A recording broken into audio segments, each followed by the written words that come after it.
Yo, what's up guys, welcome back to the channel, and today I'm gonna show you how to monitor your credit score on Credit Karma. So let's get straight into it.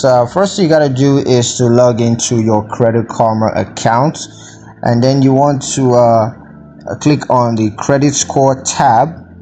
And once you're in there, just view your current credit score, and you can also view our credit report summary. You can also track changes to your credit score over time using the credit score graph. You can also receive notifications when your credit score changes. And you can also view your credit score factors, which may include payment history, credit utilization, and credit age. Now you can just use Credit Karma's credit score simulator to see how different actions may affect your credit scores. So yeah, that's pretty much it on how to monitor your credit score on Credit Karma.